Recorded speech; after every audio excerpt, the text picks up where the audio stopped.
Welcome to today's RUC People, and I'm delighted to be joined by Professor Jennifer Roeleveld, who has been a member of our church here at RUC for quite a few years now, and worships regularly with her husband, Zia.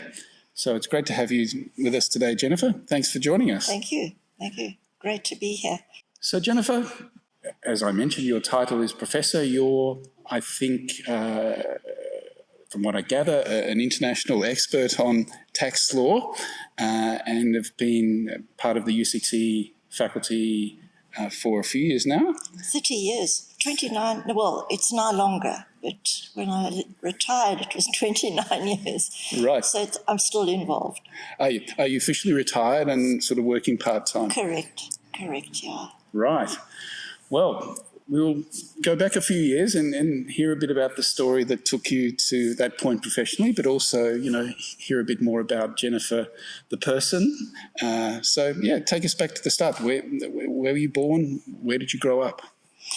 I was born in Deep River in Cape Town, and I must just tell you a little bit about that because in Deep River at that time, it wasn't so built up. And we owned a huge piece of land. It was a small holding. It is where Westcott School is in Deep River, and Mamakos and Tafelberg Furniture is now on the main road. And we owned all the property going right to the back. And we had 3 houses on the property, like gabled Dutch houses, and then smaller little tenant cottages on the farm. We had a cow and we had chickens. And this is in deep rural, Deep River. Deep River, down the road here. Yes. So I would say it was a bit unusual to live like that. And I must say you could say we were colonialists because we had property, but we really didn't have money. We were actually quite poor. And we had my grandmother always lived with us. In fact, it was her house, and an uncle who was a cousin of my grandmother. So, and then 3 children. So my father really had to support 7 family members. And this uncle, it was extraordinary. He didn't finish school. He wasn't able to, but he was a marvelous farmer. So on this property, we had every kind of vegetable and fruit and tree that you can imagine. So we had bounty, plentiful. And ate your own produce. Ate our own produce. And I can't say we lacked he grew potatoes and watermelons and kumquats and you name it, we grew it. And was your father a farmer as well? Or? No, this is where it's quite diverse. My grandmother came from the French Huguenots. They came from Tarn in France, and they came out to South Africa in the 1800s. So my great-great-grandfather came out to Simonstown, and that family were whalers in False Bay, and they're all in all the history books. Auret is the name, and they were quite well known, and 1 or 2 of them were builders, and one brother built the church that's in Cork Bay now. So there's quite a lot of history down south. My father is Scottish, and my father came from Aberdeen, Scotland, and he was with the Royal Navy. So he came out to Simonstown just after the war, during the war, just after the war, I'm not sure. And he needed to have lodgings. And so when he was in lodgings and that's when he met my mother. So my Afrikaans side of the family, my mom, and then my dad being European side, Scottish. So met your mum and decided to stay. Decided to stay, but not entirely. What happened is they decided to go back. at some stage. So they went back to Aberdeen, and my sister, who's 3 years older than me, was born in Aberdeen. But my mother nearly died in childbirth, and my sister. Thankfully, we had my grandmother. I must tell you about my grandmother because she walked so close to God that it was just scary, actually. And she was praying here, and so my sister survived. But it was too cold for my mum, so they came back to South Africa. And then I was born in South Africa. So, and are you the second child? I'm the second. And then I have a brother who's 2 years younger than me. Right. And they're both large, tall people. I'm the one that was squashed in the middle. Excellent. So grew up on a farm in Deep River? Yes. And you went to school in Deep River? Yeah. Well, I went to Bergfleet Primary School, which is just down the road. We used to catch the bus. And it was near enough. I don't think we might have walked on occasions, but that was it. But yeah, we all went to Bergfleet Primary, and then we also sometimes, because we've got quite a few cousins, and my mom's elder sister had 3 children, and they lived in Plumstead, and we all used to gang up together, or any occasions was all the family. So very often it was a lot of us. So we had great times. Yeah, I would say I struggled when I was young. I was teased a lot by these siblings. They used to gang up against me. I was really teased, and the thing is, I obviously was very sensitive, and as growing up in those times, you were seen and not heard. Nobody took any notice. And I must say, later, my mom always used to say, don't worry about Jennifer.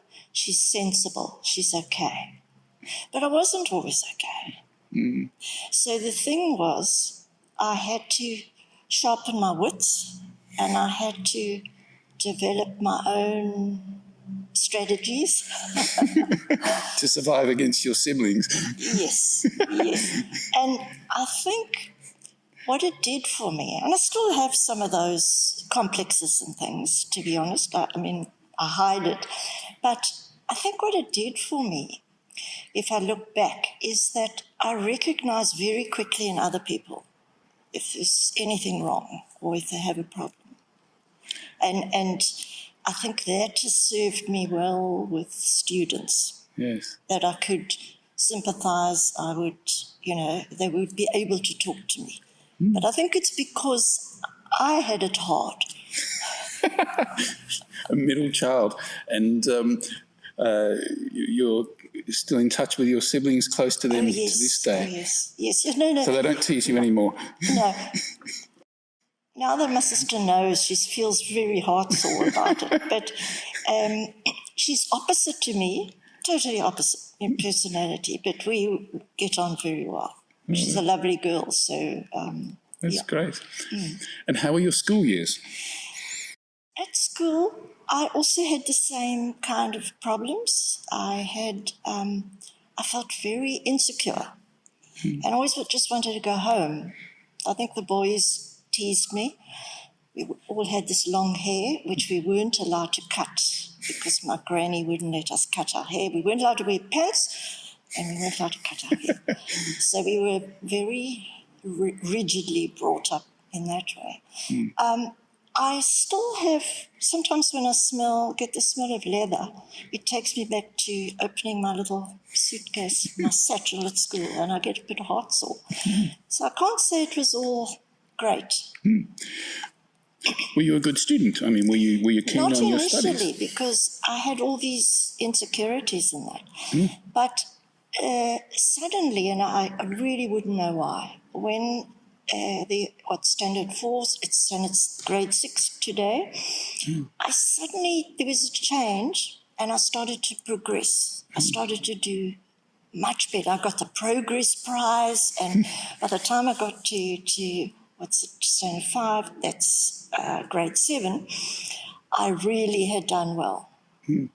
And I'd done well enough that I said to my parents, look, I don't want to go to a bad school. And I thought Berkeley High School, I thought, wasn't such a good school. I thought, no, I want to go to a better school.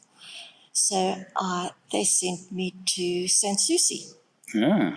So I caught a train every day from Deep River to Sanssouci, and that's sort of one of the changes. Okay. And so in those school years, as you felt more confident at Sanssouci, a better school just up the road here in Newlands,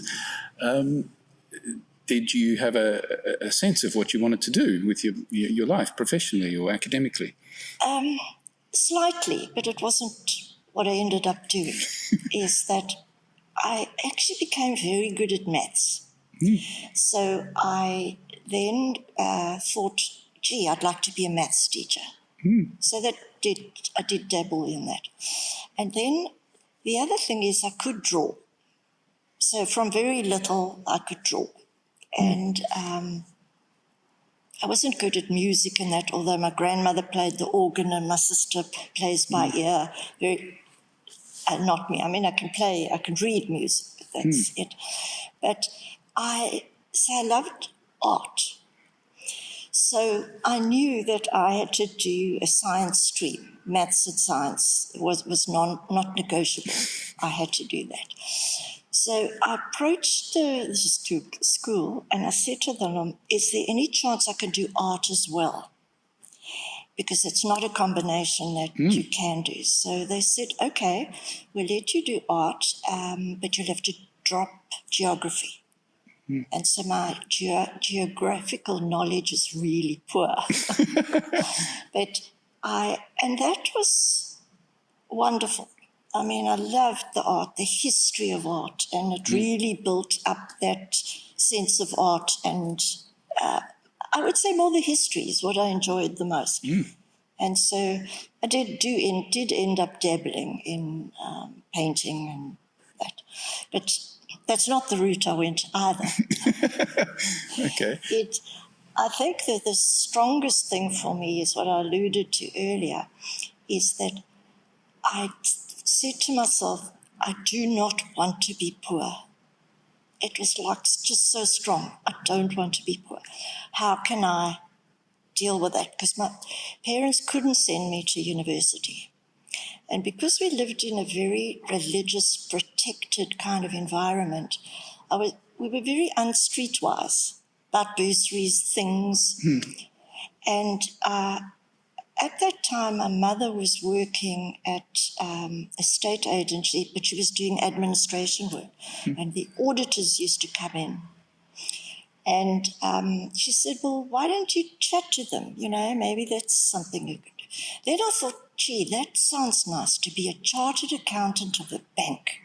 That would be nice. So I did talk to them and I had a look. And what appealed to me is that they would pay for my university fees.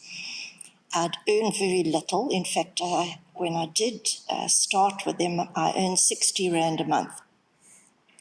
But they would train me in that, and I could go to university. It was a way.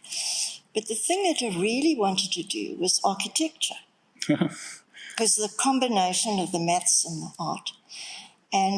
But like with articles to do accountancy, with architecture was similar, and they didn't have vacancies, openings. So I did apply, and they didn't have an opening. In the meantime, I signed articles, and you sign for 5 years. And one of the things my grandmother taught me, when you start something, you finish it. So there's no way I was going to come out of that 5 year. And then the architecture thing came through and said, we can take you. So I couldn't go that route. You'd already committed yourself I'd committed myself. And that's to articles, and it was with a chartered accounting firm. Yes. And the study that they paid for you to do was to study accounting. Correct. At UCT? Yes. Okay, yes. and was that a Bachelor of Accounting, or Bachelor of Commerce or Yes, something? it was different in those days. It was part-time. So if you thought my life got easier, it didn't. It was pretty hard. I was the only girl out of 400 guys. Wow. And so that was The only guy in the course at UCT? for chartered accountancy, yes. It wasn't something women did. 399 men, one female studying accounting at UCT. Yes. It's very different these days. Yes. And I don't know how I did all that, to be honest. It's a bit of a blur for me how I got that all right. But I used to then catch a train to work in the mornings from Deep River. You're still living at home at this stage? Yes, definitely. So I then, because I couldn't afford to stay anywhere else, so I then used to get on a train, go to work, usually was in town, and then at about 4 or 5 o'clock, I used to walk up the gardens to Heading Hall, where the Commerce faculty used to be at the top in the gardens. Walk up, go to my lectures, and 9 o'clock at night, walk down the gardens, get on a train, Cape Town Station, and to go back to Deep River. Now, you could actually do that in those days. Sure. And now and again, there would be some guys who would accompany me, but to a large extent was on my own. The only thing is my father used to meet me at Deep River Station. Right. And then my food would be in the oven because, I mean, it was pretty hard. You'd be pretty hungry by the time you get home at 10 o'clock at night or something. Yeah, and I was quite a nervous person, so this whole thing, it wasn't easy. You must have been very committed. And, I mean, having signed up for this study and this sort of line of work, did you feel comfortable with it, thinking, no, this is a good choice, this is me, or were you still hankering for architecture or art or something else? I didn't really dwell on it because I knew I wouldn't be able to get out of it because I had started it and I wasn't going to, give up on that. And, but no, I struggled with law because I'm not a rigid, rule-based person. And me being out of my comfort zone with all these guys, not being streetwise, shy, it wasn't, I just sort of had to stick to it. I was going to say, and did you get some unwanted attention from all these gentlemen in your class? Not really. The worst actually were lecturers. Where a lecturer stood up, I used to go, sometimes we had to go Saturday mornings, a lecturer stood up, the man, and he actually said he was sure I was there only to get him, catch a guy. I mean, but I mean, I wouldn't have been able to say anything. Different world. It was a different world. Yeah. Okay, well, that's fascinating. And you said, your upbringing was quite strict, and you described it almost as a bit of a bubble, a religious bubble. Yes. I mean, so do I gather from that your family were involved in church? Were you raised in a church environment? Absolutely, totally. In fact, it was church. We went to church Sunday mornings, we went to church Sunday nights, Friday nights, maybe it was the younger group. So that whole upbringing was in the church environment. Which church? It was the Pentecostal Protestant church. So a lively church. And I must say, I mean, you don't question those things at that time because that's just our life, how it was. And as I said, my grandmother was deeply religious, but if she prayed, things happened and you knew they happened. And I used to get a bit cross with her because she used to pray when I was going to write an exam. And this is how she would pray. I pray now for Jennifer that when she's in that exam, you will bring to mind all the things she has learnt I thought, no, well, some extra would have been nice. But, it was like that. And, I think sometimes we felt it too much. My sister rebelled a lot, but she just rebelled against everything. She sort of really was quite out there, and I was the opposite. So she sort of paved the way. And I must say, and people called on my grandmother a lot. So we had visitors often. Somehow she was able to counsel. I mean, divorce and things like that were not in our rule book. You didn't do that. But she could even counsel people on that because she just had this wonderful gift of knowing and wisdom. Wonderful. And the other thing she taught me, and I must tell you this because it annoys so many people, she was always early. People used to come and pick her up, and she used to be walking on the road waiting for them to pick her up. I cannot be late. I'm early. I'm even early for the dentist, and I think it can be a pain sometimes. Well, it's probably not a bad habit to have overall. I think it's a good habit.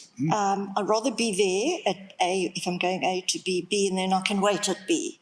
But I need to get there. But my husband sometimes deliberately waylays me. So my grandfather always used to tell me you need to, allow enough time to have a flat tire and still be there on time. Yes, I always thought you need to ladder your stocking that you can change. Okay, so Jennifer, you went through this, very rigorous process of articles, part-time study. I assume you completed your degree at UCT. What happened after that? When I'd finished articles, I couldn't wait to get, because you said, did I like any of it? No, I didn't. I hated auditing. I really hated it. I struggled with it. Afterwards, I learned how to do well at it. And I thought, I'm not in the business of checking why, you must make a profit and all this stuff. It just wasn't something I was interested in. But I'd done so much of it, and I was quite good at it in this way that often used to get what we call suitcase jobs. People come in with a whole pile of all this stuff, and now you must take it and sort it out. And I could do that very well. And it's not like today where it's more stylized or formalistic. So if I had to find errors, I could spot them, and I can't tell you why I'm spotting them. There was a different way, a lot. You didn't have calculators like you have today. So there was a lot of paper calculations and times. Yes. But it was the auditing I really hated. So as soon as I finished articles, I went and became an accountant. And I started at a meat factory in Nabini. Okay. It was opposite the abattoirs. So like a cost accountant, just, No, it was accountant. A proper accountant or assistant accountant or whatever. But I mean doing the company books, making sure they're all... Correct. And then that's where I met Zia, my husband. He was an internal auditor of that. So that's where I met him, but it really was a horrible job. It wasn't very nice. And after a year, I left and went to Ovenstones, which was a big, old style, rich family. They're still around. And that was quite exciting because I had to do a lot of the work for the fisheries they owned in Walvis Bay. And at that time, they also owned all the Holiday Inns. So it was doing the accounting, for all of that. And it was a lovely firm. And actually, it was rather nice. And Jennifer, were you kind of a very unique commodity, the sole female student in a class of 400 accountants? I mean, actually were female accountants a very rare thing. Very rare. could that play to your advantage as seeking jobs, or would they look at you and think, well, she's a woman, she can't really be an accountant because of, they hadn't seen any before? In that time, no. I think I hit it more later on. Yeah. Like at the university, I came across that more. But I can't say, I've never been a woman's lib person, because I've never had to. I've had to just survive, and I find that's a little bit of a, I don't agree with it, but I know some people need to do that. I've never had to do that, but I've had to work harder, and I've had to have plan B, C, and D, because I'm not an openly aggressive person against the system. I'm actually a conformist. My grandmother again, you behave yourself, you don't spoil your reputation and all that. So I'm quite a conformist, but I will get there another way. So I think I'm a master of other plans. So it's very South African. We make a plan. We make a plan. Yes. And I think I think that ability, I mean, I don't think I'm special in that, but I think it came because of all those. Maybe now it was a lot worse situation than I felt at the time. Yes. I probably didn't realize that this was like, really odd. So, yes. So if I continue then, I was at Ovenstones, and then at that time, that's when Zia and I got married. We had been seeing each other. And we were married for 3 months, and he was transferred to Kimberley. So I had a good job. I'd made friends, and dutiful wife. We had to uproot. You conformed. Yes, we had to go to Kimberley. And I must say, and then I'll tell you, there's more moves in that, but I always regretted leaving a place, but each place I've regretted, which means that each place was okay. And I have the feeling, and I always say to people, wherever you go, there you are. That's it. All you have is you, and all you have is this day forward, not, you don't have the past. And I don't know where that comes from. I'm not really sentimental. I don't have a lot of stuff for things from the past, and I think it's because I had to survive on my own. Yeah. And that happens. So we were in Kimberley, and there wasn't much work for me in Kimberley. So I went back to an audit firm, a big firm. I won't tell you the name because all these names change all the time, but it was a big firm. And because there was no choice and of other jobs. So and you hated audit. So that must have been... I hated audit, but there wasn't much, I wanted to work. Yeah. And one of the biggest audits that this firm had was De Beers. So there again, it was very interesting. So I had to go down mines to count stock of vehicles. I was even in the Diamond House, which is so well protected, where they'd open these little packets of diamonds, and I had to have a look at. Not that I would have a clue if this was so many carats or something. It was a bit bizarre, but it was a very interesting experience. And Zia worked for Stewart's and Lloyd's, and so he was also involved with De Beers with irrigation and pumps and things for the mines. So it was interesting. And then our son was born in Kimberley. So that was quite nice. But I had no relatives or, we had to make new friends. And from the beginning, my son had to behave because I had no one to look after him. He had to go with us. Were you still working after you had your son? But I always only worked mornings. So that, I stayed at home for 3 years because I felt having a child is my responsibility. I don't want someone else to look after him. So I still did work for the firm at home, but I really became a bit of a fishwife being at home. I needed to get out there. But I did stay at home. And then when he was about 3, he didn't want mom anymore. He wanted some other friends. So then, we started with little creches and that kind of thing. And Joe, just to come back to the church thing, is that Zia comes from is Dutch, and they used to go to the Nederlandse Gereformeerde Kerk in Johannesburg, where his parents lived when they came out to South Africa. And so the happy clappy kind of churches was not for him. And we'd also earlier moved from the Pentecostal Protestant to the Assemblies of God. You might have heard of them.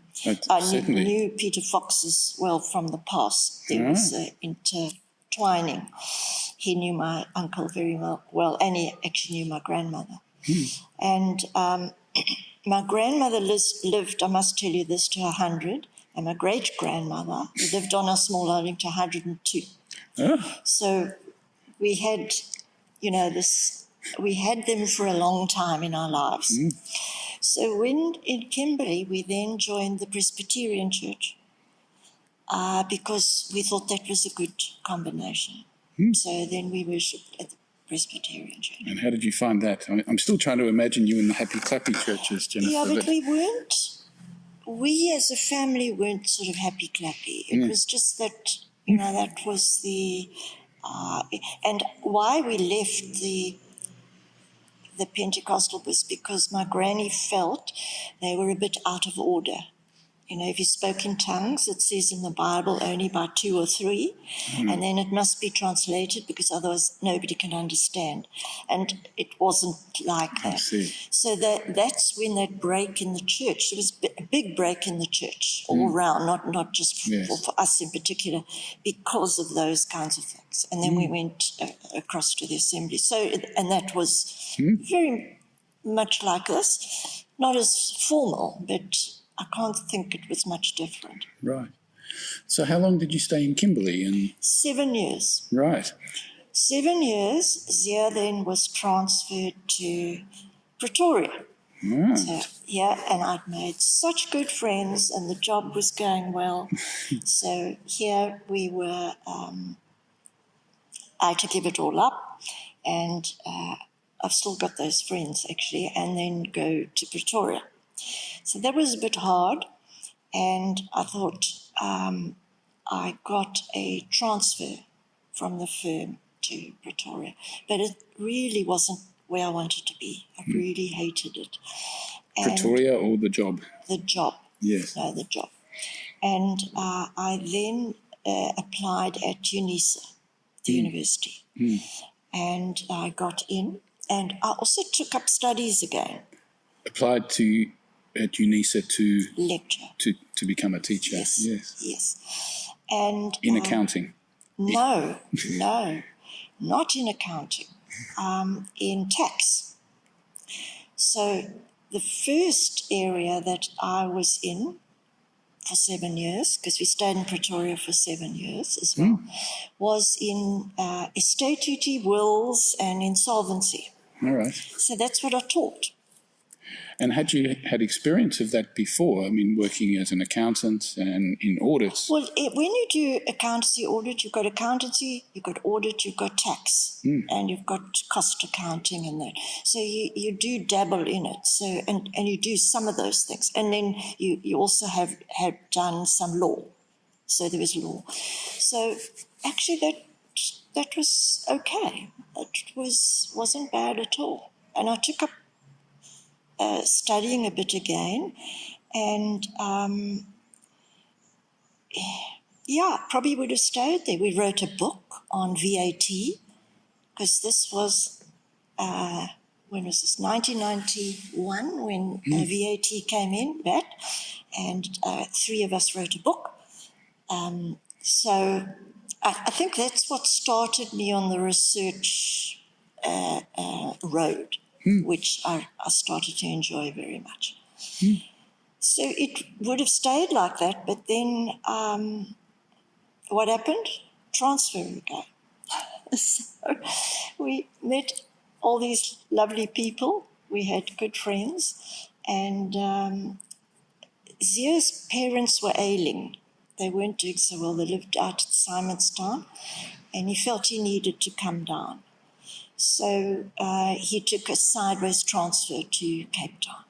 Right. So here Jennifer had to give up everything again and come down to Cape Town. So I see, I mean, this is all sort of dictated by Zia's career rather than yours. Was that Yes. sort of an agreement between you and... I don't think it was questioned because I felt that's what you've got to do. Yeah. I'm not regretting anything. No, It was all things I know had to happen, but I never questioned that's how it happened.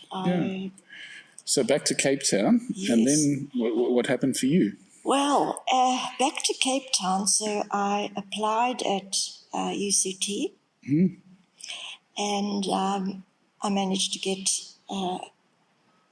a position in tax. Now, this is different tax, it's just ordinary tax, in the stream that teaches accountancy. Okay. So that stream of tax in the chartered accountants, that's where I started. And it was horrific because I was back to now teaching 500, a class of 500. At UNISA, you didn't have students because it's correspondence. Yeah. So a lot of it, was all written and online. And now and again, once a year, I used to go around the country and do some lectures. So I really was very bad at lecturing. I really wasn't a lecturer. So I fell flat on my face at UCT. It's quite intimidating teaching 500 so intimidating. students. And students at UCT are extremely aggressive. Well, they were then. They were so, they wouldn't like your shoes, or it was, when you did evaluations, it was so hurtful, the things they used to say. Sure. And of course, taking me back again, I felt them rather strongly. But Jennifer makes a plan, so I went for some lessons, or I went to watch people lecturing. I went because I was given some files and nothing. I just had to go in there and lecture this class, that program, without any assistance.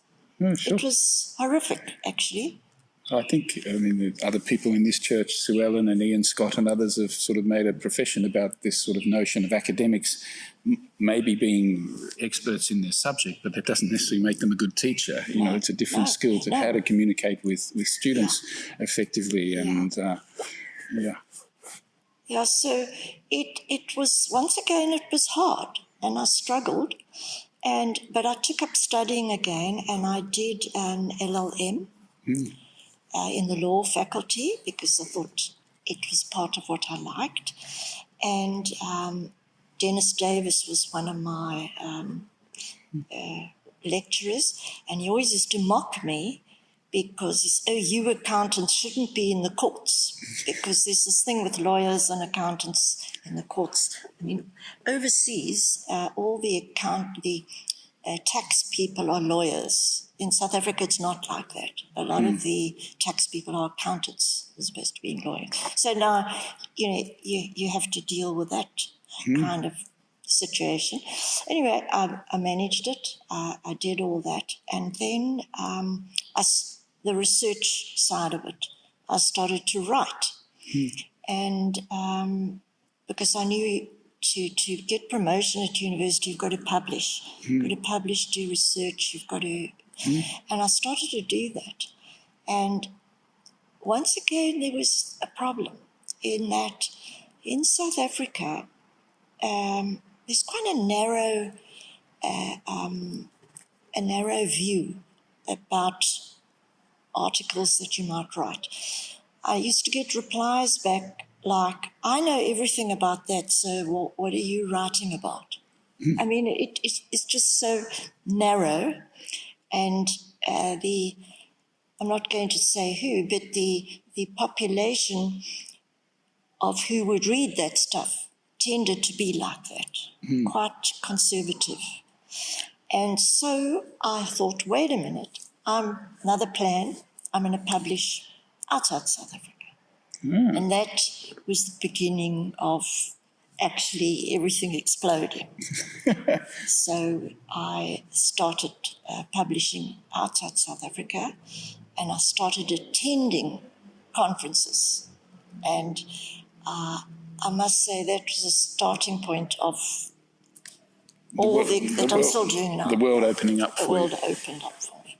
I mean, I'd never been overseas. And I think in 2003 was the first time I'd ever been overseas. I mean, had been to Robben Island, but I'd never been overseas. And I went to the IBFD. It's the biggest depository of tax documentation in the world.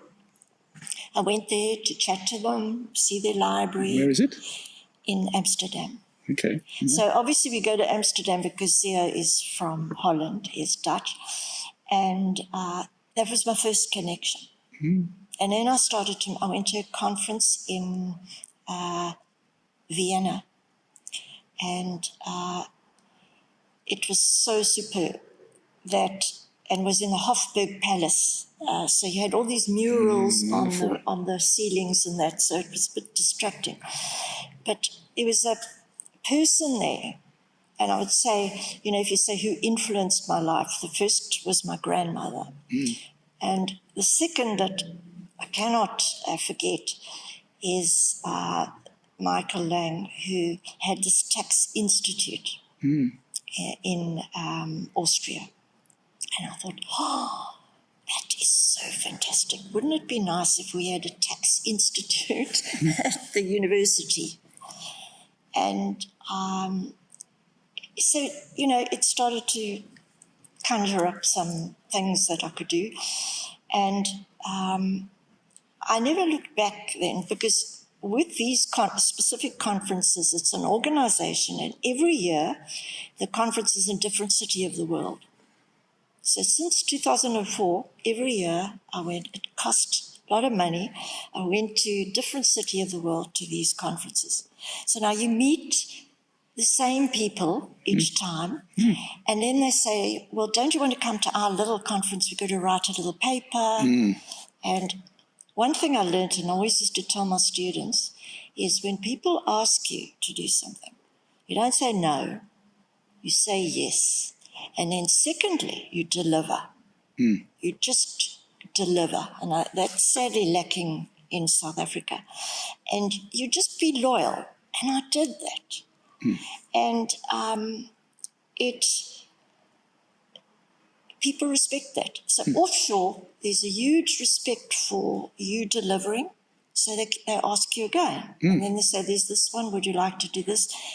I've been party to so many books and chapters in books that I can't even count them, and writing stuff, and then going to the conference, and it's the networking. But it's not easy. People might look at it and say, oh, that's fantastic, I want that. Well, it was years and years of hard work to get to that point. And we then even ended up having an association with this IBFD in Amsterdam. So we formed a relationship, and I write now for them and for Bloomberg in the United States. I write a journal, and it's just been amazing. And when I think about it, and we have got a tax unit, which we formed, and I thought, how did we get here? And with these big conferences now, you sit, 2,000 people attend, and then there's this panel of all these fantastic speakers you get to know and that, but they're just like up there. And as it went along in Basel, I'm trying to think which year, quite a few years ago, I was part of the panel. And if I think about it, how did I get from where I was, the scared person, to actually be there? I still don't quite understand it, because I don't think I'm rocket science or anything of that nature. I'm actually not. But I've always been invited back, and so I have to be loyal, because, I find that, I appreciate that very much. So been an exciting journey from a long way. I'm interested to hear you talk about how you parallel that journey with what was going on in the country, and were you affected by, the big changes? You talked about 1991 going to Pretoria and then coming down here after that. Obviously the country was changing very dramatically at that time, and, did the worlds collide with everything that was going on, in South Africa with the very turbulent change? I think what protected me from a lot of that was the protected environment I was in. And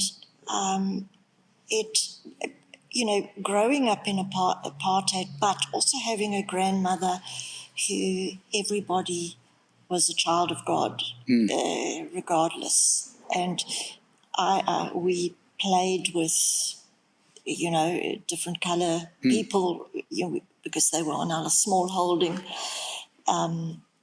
It never was a big thing, actually. And in our area, I think they were not ousted for some time. They were in the area still. And so I can't say there was any radical things that happened, or that I thought about it much. We weren't very politically inclined in our family. We didn't have, we didn't have TV till quite later on, so you weren't exposed to all the stuff like we do now. We can get all the knowledge we want. We didn't have that, so you could still live a bit isolated. And we never voted for the national government. We never did, if we did vote at any stage. And of course, having my father from from Europe, and later, my husband from Holland, we sort of, I suppose there's a lot of families like us that are from different backgrounds. Yeah, okay. And with your years at UCT, obviously that was an institution is an institution that's changed quite dramatically in terms of the demographic of students and the sort of the ethos of the whole institution. I mean, how's that been for you to engage with as someone who's been there for 30 years and obviously seen a lot of those changes firsthand? Yeah, I would say there's changes. Some changes not for the better. I would think. I think they're going on the wrong path at the moment in some respects, but I know that's what students protest, the whole thing, and I had to see beautiful artworks of paintings of previous deans or registrars being destroyed. Now, being on the art side, I cannot condone that. To me, that you can't replace that. That person was in a vice-chancellor or whatever, and it's just burnt up. And I find that very difficult, the destruction. And, you can't change history. You can not like it, but, like Rhodes' statue thing. I mean, we even had an altercation in our office with these marchers that came in one day with brooms, and they actually said to me, "I must please leave." And I said, "Well, I'm not leaving." So they said, "Well, we're not leaving until you leave." And they made themselves comfortable, and they weren't talking like students. They were saying, "Why don't I go home? Why am I working? Go home to your family." And I thought, it was all rather odd. And so I stayed. And then they wanted to use our coffee machine and things. And one of the guys came and he said, "Leave our coffee machine alone." And then the guy said to me, "Jennifer, we need you to go home." My guys, the colleagues, because we can't go if you don't go. Okay. And I thought, what could they do to me? I'm actually not afraid in that respect. And but I understand the anger and that hasn't been attended to. And if I might say, when they always said I had my office was like a station. It had a revolving door, and staff and students used to come in continually and then didn't want to leave. So I dabbled a bit in psychology. As I said, I had empathy. Yes. And I also thought that's part of my role.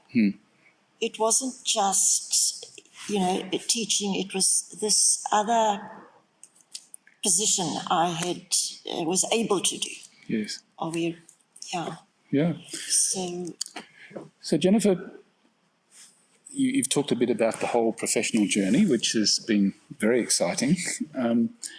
Tell us a little bit more about, the family and, your son, and how did you combine, being a mum and a wife while all this, explosion of your professional horizons was going on?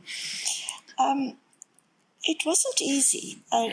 I would say probably the most difficult thing is being a mother and a wife, and you have a career, like mine, which had different sides to it. So it wasn't like an 8 to 5 job. It was very different.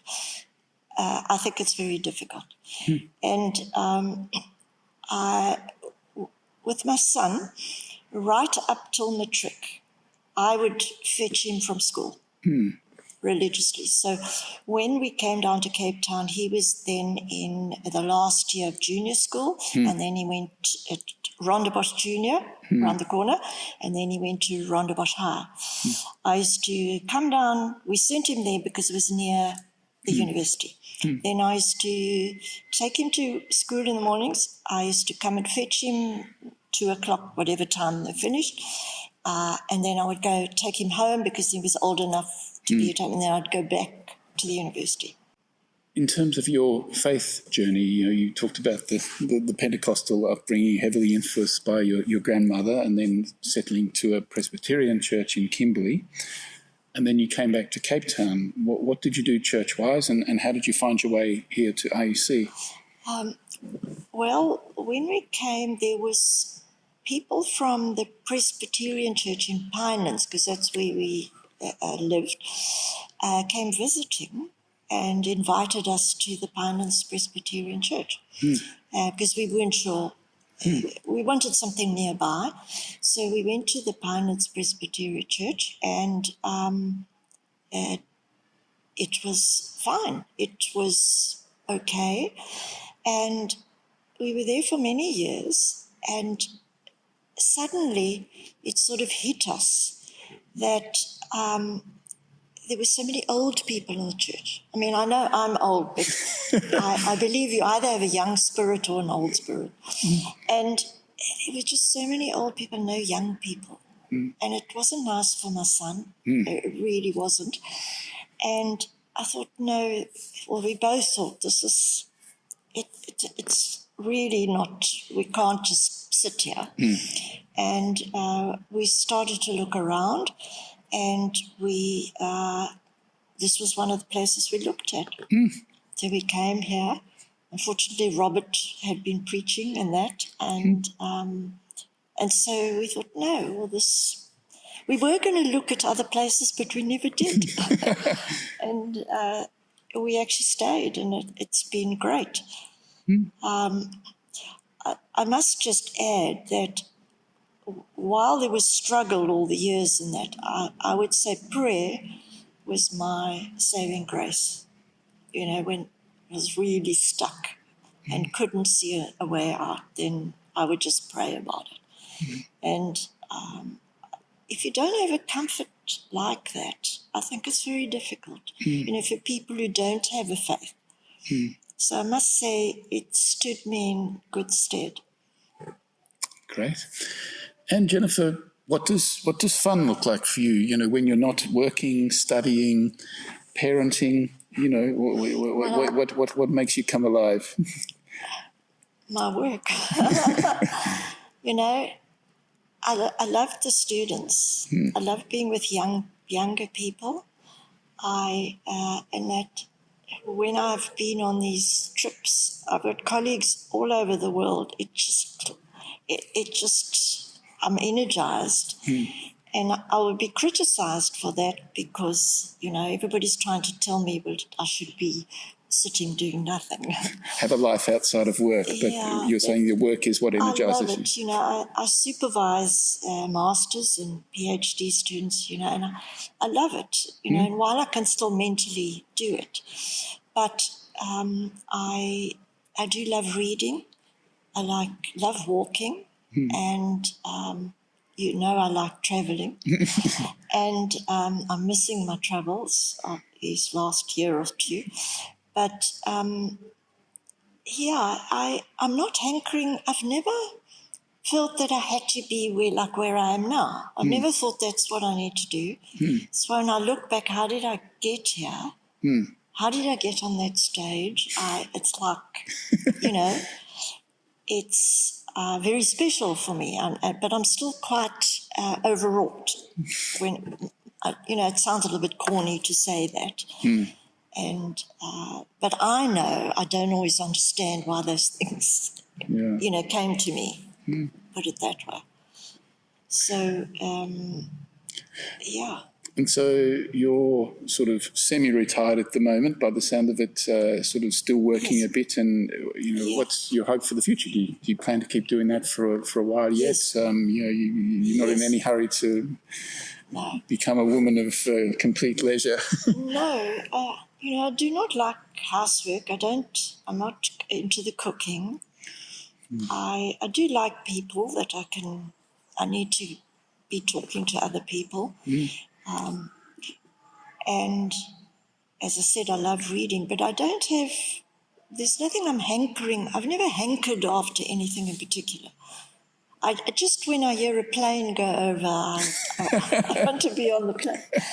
But it's also difficult because, you've got a family and you've got to consider everyone. And I think my whole life I've always considered everyone else, and I still do. So I have to pinch time for very often, so it's not noticed that I'm working. And whether that's right or not, I don't know. But I've never got confident enough that I can just do what I like. I'm very aware I have to, you have to fit in. Well, thank you so much for pinching some time for us today. It's been wonderful to hear some more about your story and get to know you better, and really appreciated it, and wish you well in the future, whatever it might hold. Thank you. Thanks so much, Jennifer.